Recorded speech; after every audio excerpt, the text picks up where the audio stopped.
Boy, times sure are weird right now. I mean, everything is just... 22 years, as I've told you guys many times, I've never seen an industry more in flux than it is right now. We're going to throw seasonality as yet another wrinkle as to why things ebb and flow in the travel healthcare world.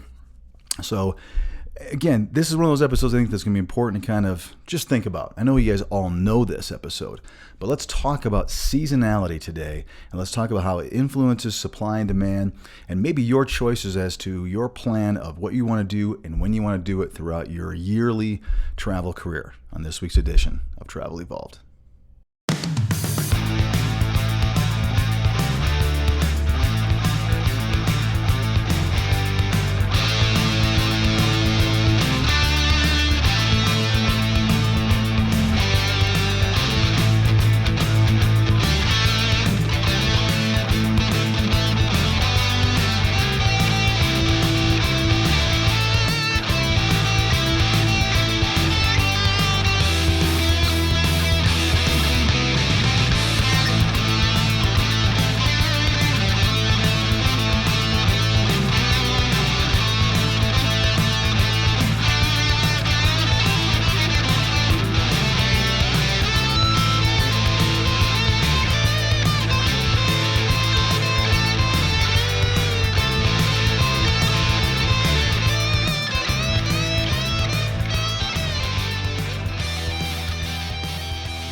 It's Travel Evolved. I'm Mark Holloway. Welcome to episode 50. This happens to be our season finale of season number 1. I should have called it Seasonality Finality or something like that, but I wasn't that clever when we wrote this thing up. Hey, first of all, thank you guys for what I think has been a really successful first season of Travel Evolved. We've had a lot of fun with just this whole show, whatever you want to call it. I don't know what to call a podcast and a YouTube channel. That's one and the same. So I call it a show. It's probably called something else, and I'm just not that hip to even know what it actually is called. But I really want to thank you guys for getting us through the first season. I hope it was helpful to many of you. I hope it was informative. I hope it was eye-opening. I hope that there were some things that everybody that subscribes, everyone that listens to us, was able to say, wow, I learned something, or at least I started thinking about things in a way that maybe I hadn't thought about them previously, which is the whole point of evolving your travel experience, your travel game. I mean, that's why we created this thing. This is not a show that was created to promote a company, to promote anything, but really to help, I think, educate the travel community, which I think is going to elevate the entire industry. That's it. That's the whole premise. There's no secret whatever to it. It is designed to elevate and evolve everybody's game, which I think is going to help me and everybody in my side of the coin, everyone on your side of the coin, the hospitals themselves, the vendors. Everybody wins if more people understand. And this is the problem with our industry, and the reason why we created this whole thing was because there's so much secrecy and so much cloak and dagger, and it mostly comes from the agency side of things. I'm just sorry it is. I've never seen an industry that's so secretive about things that everybody knows. It's like, why be secret about something that everyone knows about? But people still do. It's crazy. Everybody knows agencies make money. Everyone knows that hospitals make a ton of money, and that travelers and healthcare providers typically are the ones that make the least amount. Obviously, things have changed over the last few years, but as we're seeing right now, really, very quickly going back, from whence it came. Let's just quote whatever movie that was, Lord of the Rings or something. I don't even know. I'm not that geeky. I like those movies, so I guess I am kind of geeky. But anyway, this is what's happening. Let's take a little bit of a pulse before I get in the episode. Let's talk about what's happening right now. Again, I know that this episode is the last episode we're doing for this season. We'll have a whole new season next week. We've got a ton of stuff. I want to kind of share with you guys some of the episodes that we have going. I will towards the end of this episode.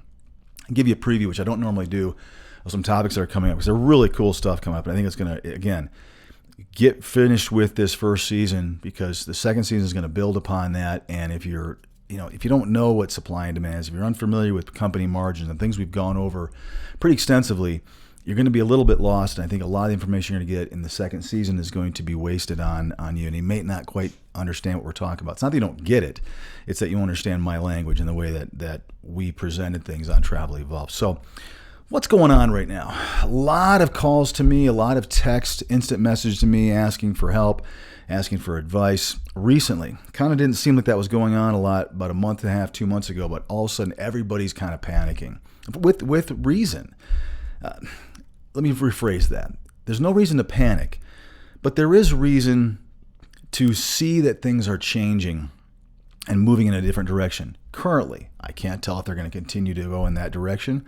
I said a long time ago that I do think that the rates were going to drop, that the amount of needs hospitals have are going to get back to more toward normal. But I also did say in the same breath that I believed that we would never get back down to pre-pandemic rates. I said I think that has been one positive thing, if there is something to draw some positivity from, besides the fact that everyone made a ton of money. Everybody, like we said a few episodes ago with my friend Rich, everybody's made a ton of money.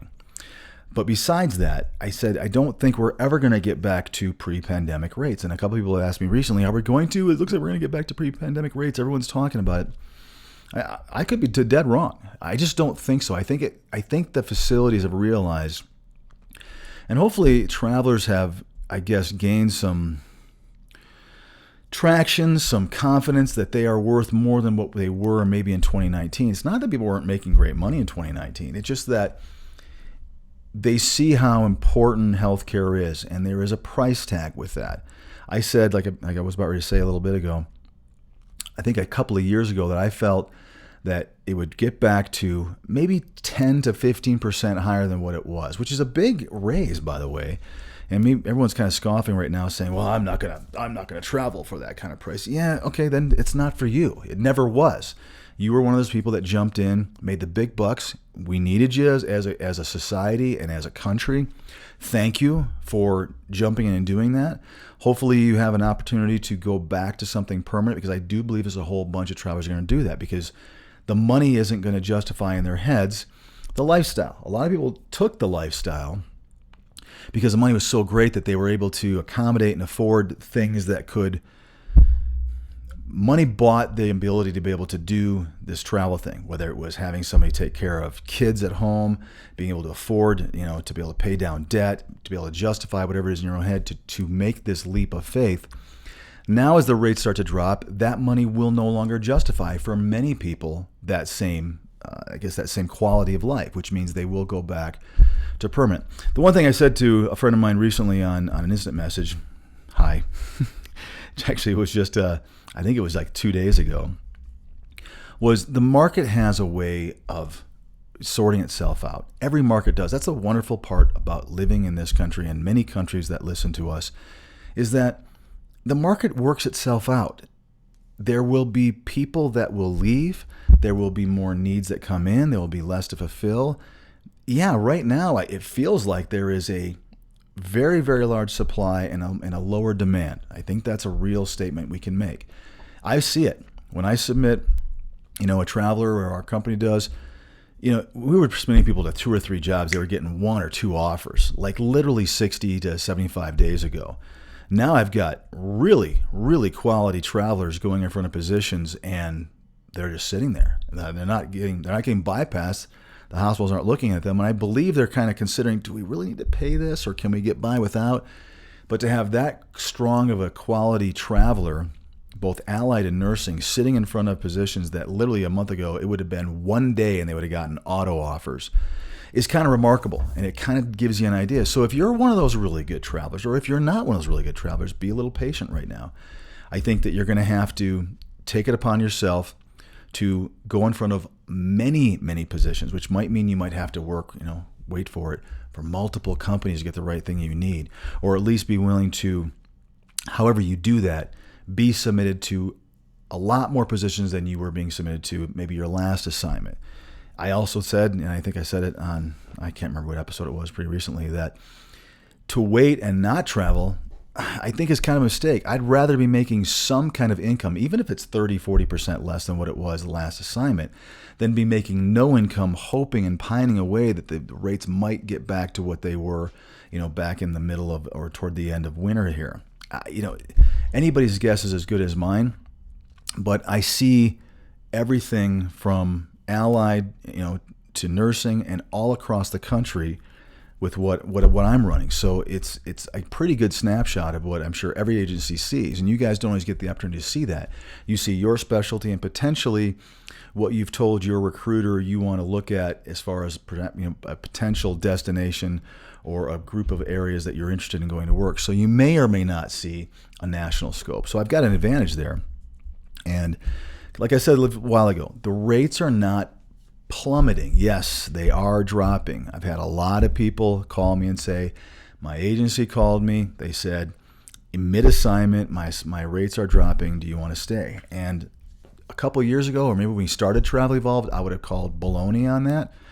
It's real. I'm going to defend those companies. It is happening. I know it's the truth because they don't want to wait until assignment's over. If you are halfway through an assignment or even just a few weeks in or even only have 4 weeks to go, every penny that hospital can save, they're going to. So yes, I am hearing and seeing legitimately that vendors and hospitals are reaching out to their agencies saying, hey, we want to keep XYZ traveler, but we want to drop the rate 40%, 30%, 10%, 50%. It's all over the place, and it has a lot to do with what we're going to talk about today. It has a lot to do with regionality, what areas of the country are still have high demand, what have lower demands, and it's always the case.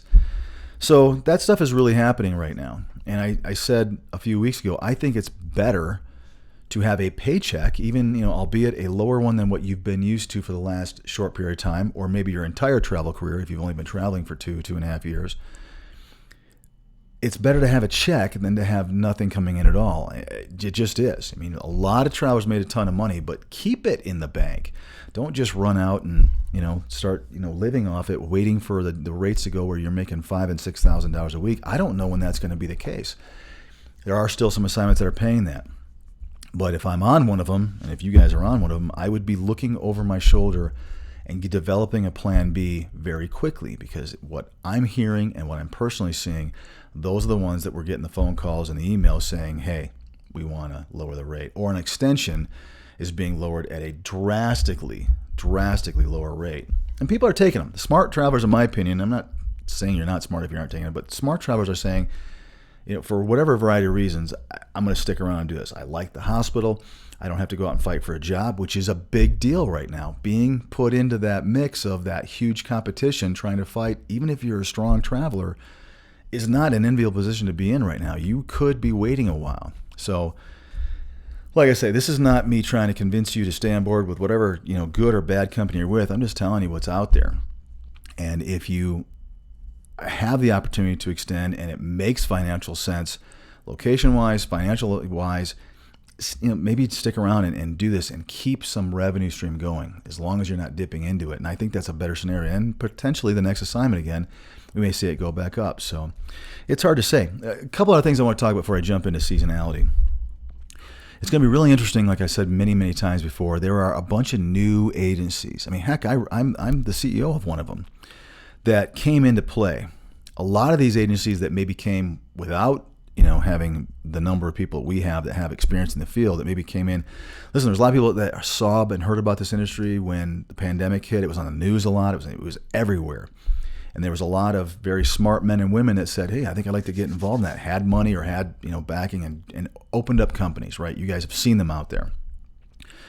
The crazy thing is, a lot like the travel community that doesn't know any better, they don't know any different time, those men and women that run those agencies have no idea how to run a company with lower bill rates. Follow me on this.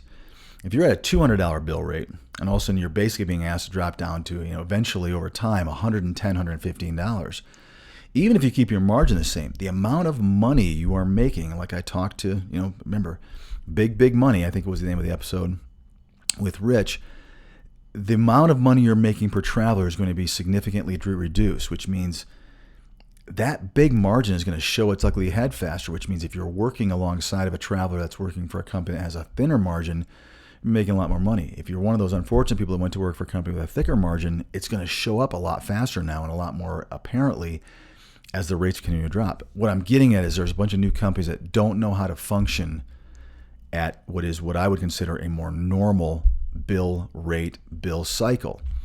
So it's going to be interesting to see how they do, if they change their model, if they are able to, I'm hearing a lot about offshore recruiting and things that are crazy like that.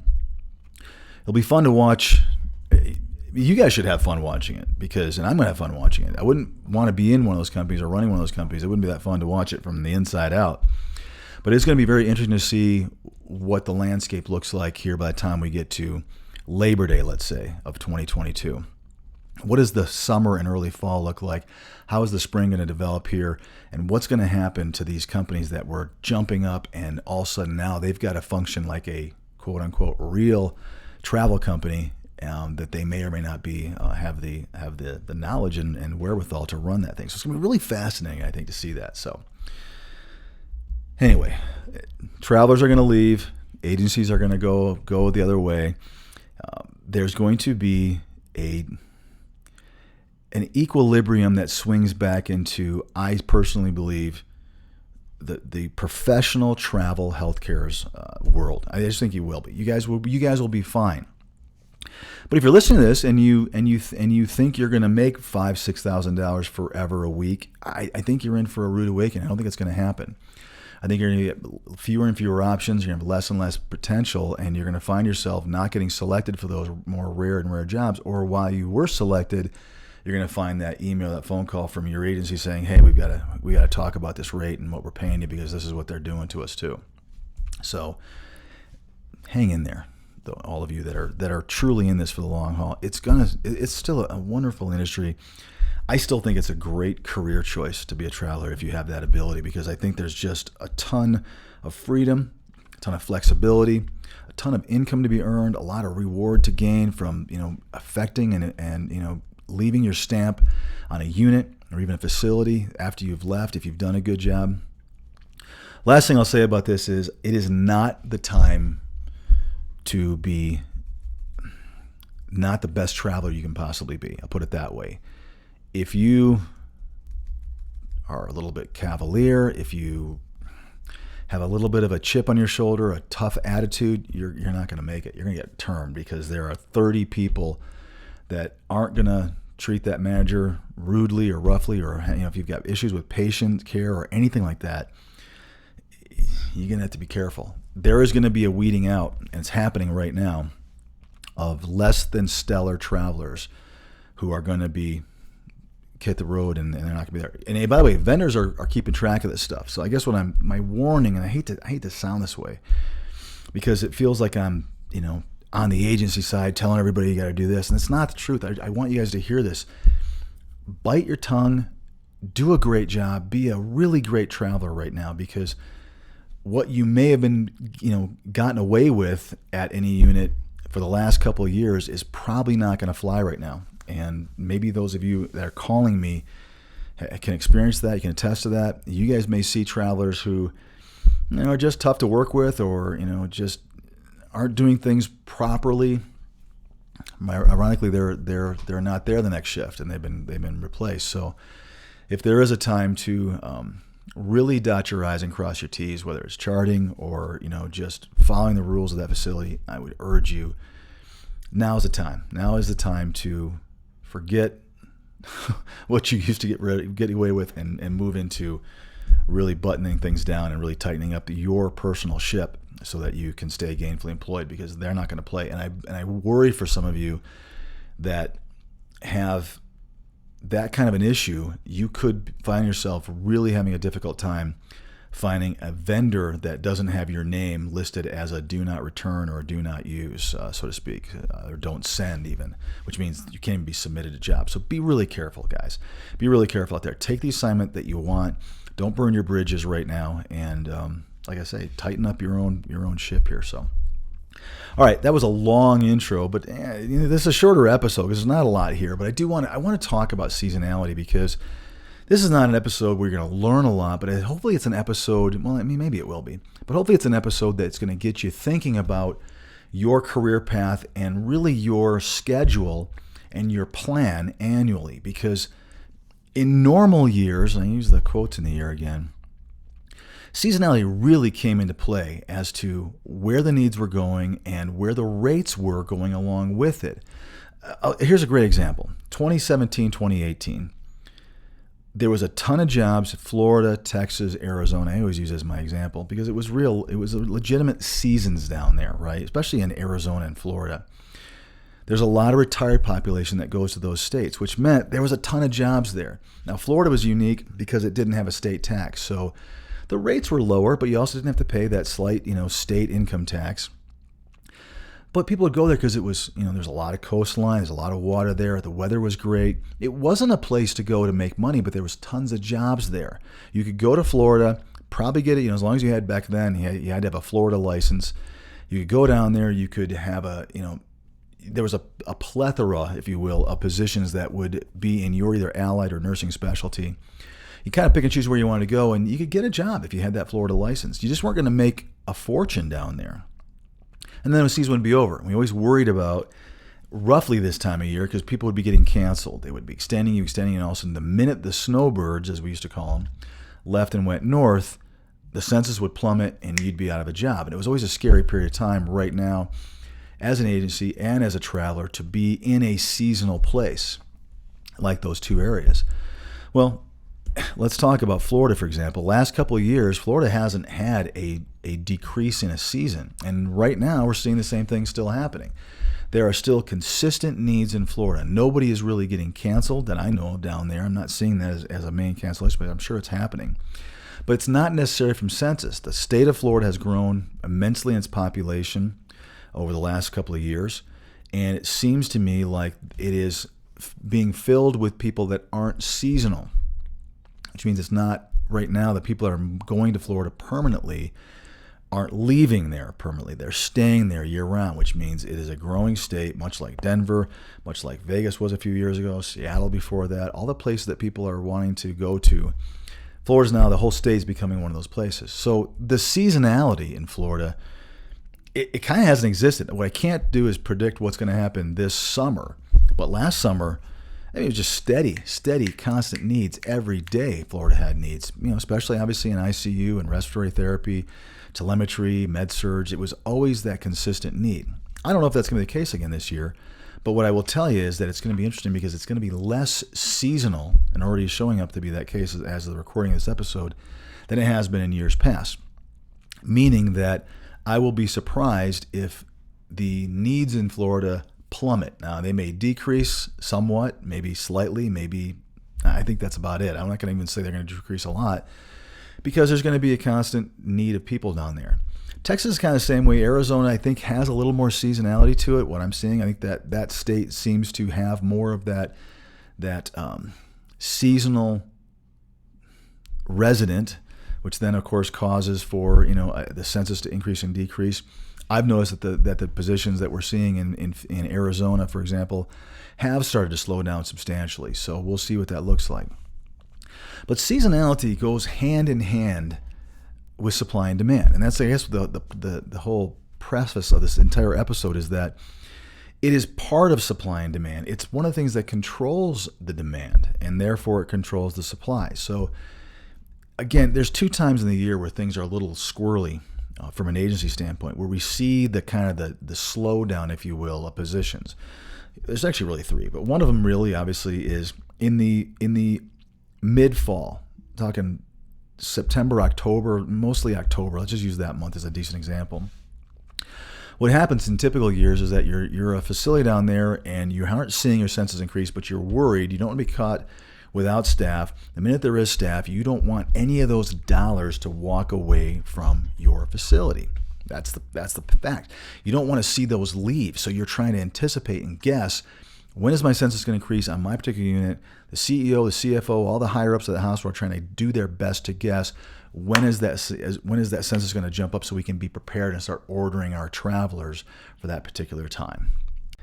And that time frame was typically right around October. I mean, that's when they weren't sure. A couple of traces of some increase here and there, but it really had a lot to do with what the weather was like further north. So it was one of the big period of times. Same kind of thing happens again in the spring.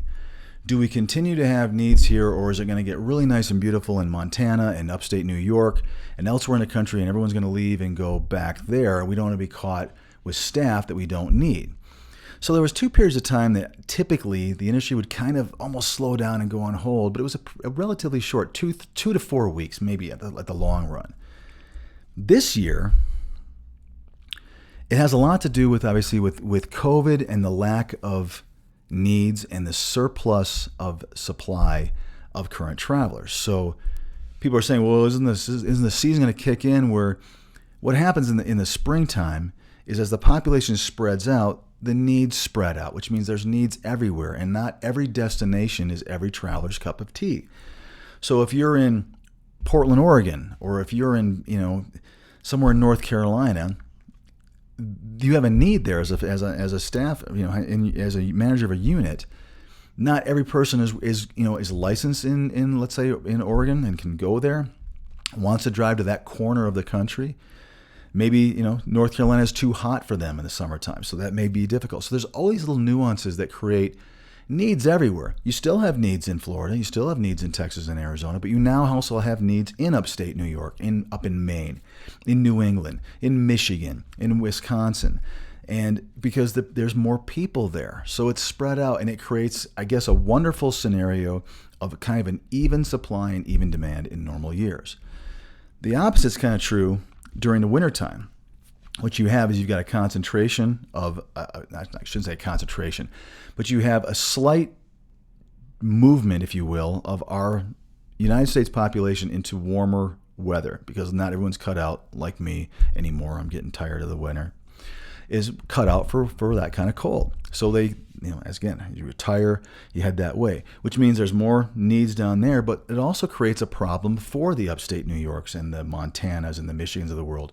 When they have a need, there are fewer transient staff members or supplemental staff members that are willing to stay and go there. So there's kind of a cool thing that happens in the wintertime where you've got more needs in the southern part of the United States, but when there are needs up here, there's fewer travelers. So it creates that same kind of equilibrium of supply and demand. It's only the 2 periods of time in the spring and the fall when that's unknown that things in typical years have created kind of this weird thing. And I'm telling you guys all this, maybe useless information to you because it's important for you to kind of know and plan. Because what I've always said to travelers is you really don't want to be stuck looking for an assignment in the early spring and in the early fall.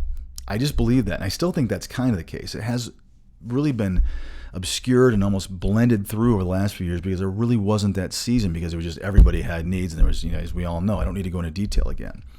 The other third period of time I want to talk about is I also think that you never really want to be looking for an assignment in January. And that has a lot to do with the holidays. There's a bunch of travelers who deservingly say, I want to be done the day before Thanksgiving, and I don't want to start my assignment until after the first of the year. I've worked my fanny off all year, and I want the right to take that month or 5 weeks off, 6 weeks off. Great. They've earned that. So the problem is that if you are not in the category where you are the first one chosen to get an interview or to be selected for an auto offer, you're going to fight for an assignment in January because everyone's secured their assignments. They're willing to take them for the holidays in November. They've gone on assignment, and that means that they're not done until February, which means there seems to be fewer needs just that month of January because the holiday needs have been met. Again, I'm going back with typical years. This year was kind of the same thing. I will tell you that people were just staying on their assignments. There was so much money to be made that I can't remember for sure, but I do believe that January just seemed to be a little more stagnant than it has been for a lot of companies and a lot of agencies out there. So I hope all that made sense. Seasonality really is one of the driving forces of supply and demand. If you really think about it, what is supply and demand? We've got the supply figured out. So what's the demand? What creates the demand? Well, a couple things, obviously. Up until a couple of years ago, I said it was mostly the population and either expansion of a hospital, new units being built, hospitals being, where they needed somebody right away. Definitely the attractiveness or lack of attractiveness of a city, hospital, or destination. I've said that before. I mean, a crappy hospital has a bad reputation and struggles, so there's always high demand for that. If you are in a city that's dying, but the hospital still has a higher census, that's difficult to staff for. There's a demand for that. It has a lot to do with when they can and cannot demand permanent staff, right? The biggest one, wow, I always do that every episode. Got it in this time, I guess.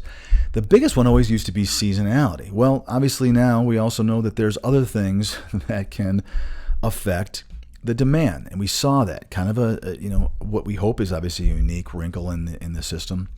So what we're dealing with right now is obviously a purging, if you will, and I believe this to be the case, of the high supply of travelers in almost every walk of both allied and nursing. It just seems that way. There are a lot of folks, I know personally, I've got people on their second or third assignment that are working for, with us that never traveled before that, or they traveled with another company who came over with us and they're just brand new. And I worry for them because I don't know if they're going to be able to make it through the tough time and the competition, and that's what's going to happen here in the next 2 to 3 assignment garnering phases they're going to go through. That thing where I talked about, I'm pretty sure I did this episode. I get so confused anymore what I've done and what I haven't done. But if you did the traveler marketability episode on this particular show, that's important. It is really important that you market yourself above everybody else that's watching or listening to this show right now. That's more often, that is more the case right now, this minute, as I'm recording this at least, than it may have ever been. Meaning that I know you're solid, I know you're good, but you have to have a really healthy, realistic approach to how strong are you compared to the rest of the travel population in your particular field. And you really have to do everything you can to present yourself, at least on paper. And certainly if you get lucky enough to get an interview, you have to do your best to present yourself better than everybody else that manager may be looking at and potentially hopefully talking to. It's just the facts. So there is kind of, I believe, there's going to be people who aren't going to be able to get jobs. Let's be frank. There are going to be people that have been easily getting offers instantly at super high paying jobs that I believe wholeheartedly in the next couple of months, weeks for sure, are going to struggle finding a position. I think good travelers are going to struggle finding a position. Those that are not as good, not as strong, are really going to struggle. So do everything you can to get yourself up to speed, whether it's get more credentials, get more certifications, get better references, all the things we talked about right now. That's incredibly important. But that's the fact. So here's what you want to look at. I want to talk a bit about this here a little bit. You have a choice when it comes to seasonality. And I do think there is a seasonality still there. I think this summer we're going to see, I do believe they're going to see an increase in needs. I don't think it's going to be this big boom. For those who are waiting for the jobs just to go back to what they were here in February, I don't think it's going to happen. I don't think the overall needs are going to be there. But I do think we're going to see a nice, good, slow, steady increase of needs throughout the spring and into the summer. And I think you have a choice. Do you follow the needs or do you chase the money? Because it seems like always, and this is always the case, the more needs that there are at that area, seems like, especially if it's a nice place to be, which is not seasonality, it has more to do with the actual destination attractiveness, if you will. A lot of travelers will chase the easy job where there's a lot of needs. If I go in front of a facility or an area or a city or a part of the country that has a ton of needs, my chance of getting a job there are stronger. I would agree with that statement. You can also go against the grain and say, I still want to make the high bucks. Obviously, in the wintertime, taking assignments in brutally cold climates or less desirable climates should garner a higher bill rate, which also should equate to a higher pay rate for you guys. Not always, but it should. In summer, I've had people tell me, oh, well, definitely no one wants to go to Texas and southern Texas and Arizona and South Florida in the summertime, but I haven't seen that as much. But I'm sure it is real. I don't think the rates go up in South Texas in August or July. I think they are what they are. I don't think Miami, Florida, or Miami, if you're from there, if those rates don't jump up out of the blue for those 2 months, I think they're kind of consistent. But I've had people tell me that if the opposite's true in the summer. If you go to Vegas in the summer, you should make more money. Maybe. I'm not going to say it's not the case, but I don't think it's quite as obvious as if you go to Minneapolis in January, or if you're willing to go to Bismarck, North Dakota, or Fargo, North Dakota in January. I think you should get a lot of money there, and I think you still will. I think this winter coming up, there's going to be some really good money to be made. I think a lot of the supply is going to decrease. I think it already has. as I've said on numerous episodes based upon what we saw here this last, October. But I think there's some good times coming here. So again, I just wanted to point out, you guys have a choice. You're always going to be able to look at destination, and you're always going to be able to look at pay rate. And for some of you, it's about money, money, money. Great, love you. It just means your destination could be the opposite of seasonality. You might be going where the population isn't because there's less travelers that are willing to go there, and especially in the wintertime. Really think about that. If you want to make money in the winter of 22-23, maybe, I might be right on this, stay north, get some licenses if you haven't already, or look at some compact state license if you are, of places that pay high, that are going to have some needs that there's going to be less and less competition for. It's just an example of how seasonality can help you in your travel game. So you have to kind of decide which way you want to go. With the grain, against the grain, there's no right or wrong answer. It really depends upon what your level of experience, how many years you've gone, the money you need to make, and I guess your willingness to go to a destination that may or may not be your cup of tea based upon the compensation there. So who knows? So, all right. So that's kind of basically the gist of what I want to talk about in this episode today. Seasonality. I mean, this isn't anything where you went, wow, I just learned all about seasonality. I had no idea, Mark, that there was seasonality in industry. Of course you did. And I just wanted to have you think about it, because I do think, especially going forward, for those of you that are going to be staying in this game, and I hope that if you found a love for this, that you stay in the game. If this isn't what you're wanting to do, and you made a bunch of money and you were listening to this show and this podcast YouTube channel because you were trying to take advantage of the amount of money, great. I hope we were helpful, because I hope you were able to really get that money in, get yourself out of debt, do whatever you needed to do. And maybe you've learned, like I said in a few episodes, halfway through the season, that maybe this isn't the right thing for you. There's nothing wrong with it. There's no shame in that. Go back and do your perm thing, get that safety of that job, and hopefully you were able to change your retirement level, your debt situation, the way that you live, your lifestyle, all that worked out for your advantage. And those of us that, I guess the people that needed you in healthcare, we are very grateful for those of you that did that, because without you, we would have been in trouble as a country.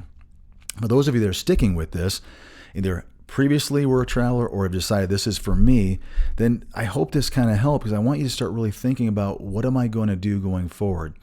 You've got some decisions to make right now. I'm getting a lot of calls out of the blue here recently by probably about 30 to 35 people this week saying, hey, I need some advice. What do I do here? Am I going to stick? Do I stick around? They've offered me this kind of thing, or I'm getting, some people call me mad. I'm getting the shaft from my agency because they're doing this, and I'm actually defending agencies for the first time in a while, saying, no, this is actually real. This is not the agency that's doing this. This is, in fact, the facility who's working probably through the vendor that's dropping this rate. Now your decision is, what agency am I going to go with that's going to pay me the most? And I do believe now that's going to start being the case. I said a long time ago that agencies were able to kind of hide. I do believe this still to be the case, and I've proven this again with a number of you on the phone, and you guys know what I'm talking about, that these margins are still in the 30+%, 30% and higher from what we've seen. And some of you that have been watching this and have learned a lot said, you're right, I'm doing the math, and I've told you about what the fee might be. We've taken that 5% off, and we can clearly see that this is in 30, 32, 33% company margin. Those are the companies where you really have to decide, do I want to go to work for them and stay working for them? Because it's going to become a little bit more apparent how much these margins have jumped up. And it's going to really, I think, be very obvious to you. And I think you're going to have some really good decisions. You may love your recruiter, you may love your company, but I think now more than ever, there's going to be some big companies going to have to make some decisions. Do we change our model and adapt to these lower rates? And I think a lot of smart ones are going to do that, and it's going to level that playing field out a little bit with those folks.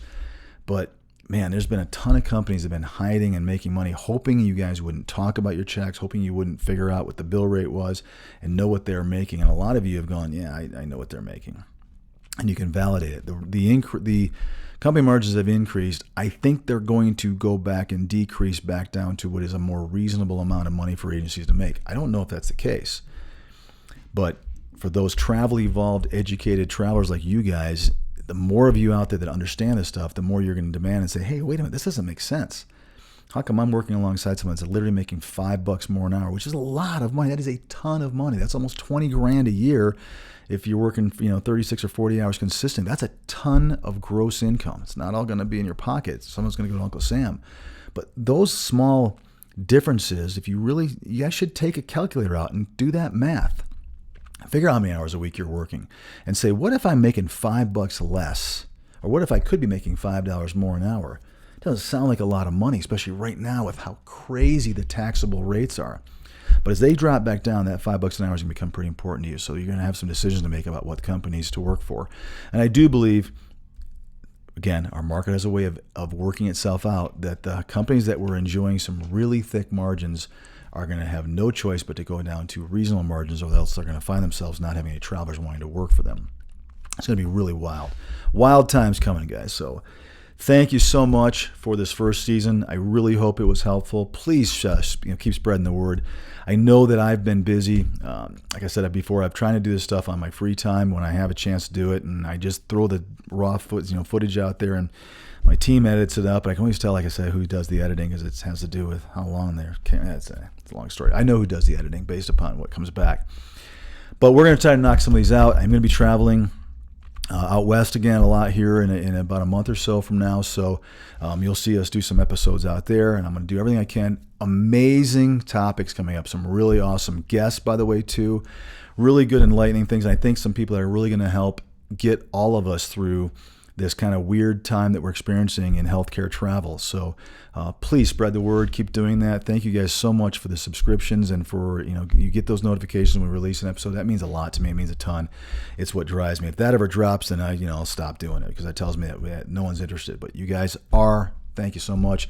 I appreciate it, and I will catch you guys next week on Travel Evolved.